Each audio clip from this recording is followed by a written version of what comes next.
Hebrews 10:22 and 25.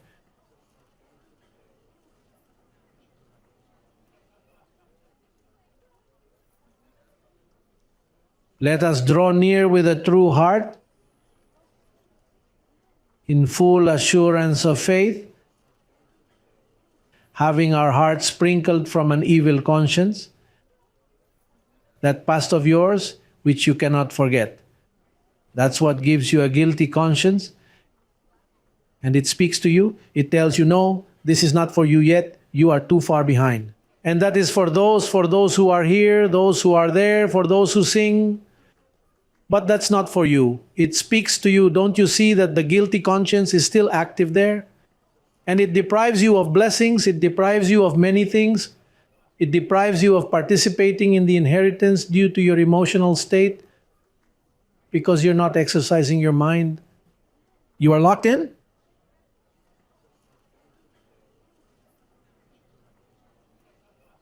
It's frozen.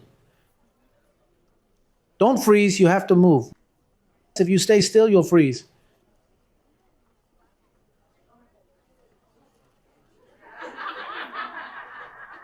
When I lived in the north, I had to leave a drop of water running down the tap.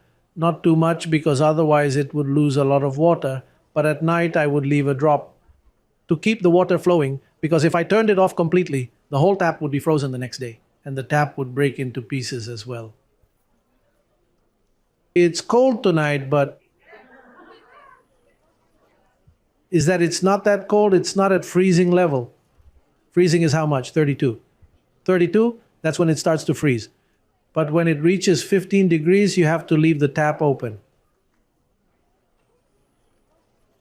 Then you can't stay frozen like that. The word has to flow, leave the tap open.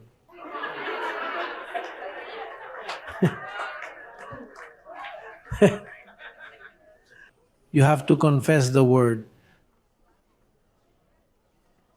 Let us draw near with a true heart in full assurance of faith, having our hearts sprinkled from an evil conscience and our bodies washed with pure water. Notice that this cleansing of the body, what it means there is that your fleshly body must be filled with biblical knowledge so that deceitful desires will not deceive you and do not dominate you. And our bodies washed with pure water. Let us hold fast the confession of our hope without wavering, for he who promised is faithful. And let us consider one another in order to stir up love and good works, not forsaking the assembling of ourselves together. Yes, it's like we always say, not neglecting to gather together. It's not like we said before, where a family member invites you and you don't go, and then you're missed. Well, here in the congregation, you're missed when you don't come. They say, so-and-so didn't come, what a shame. Well, you play a role in your brother's life. That's how you encourage love. Look at what a beautiful group there is today. How nice. It encourages everyone. It encourages me too. I see the brothers and say, I haven't seen so-and-so in a long time. That stimulates everything, even praise.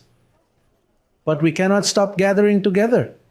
We need to come together to continue to confess the word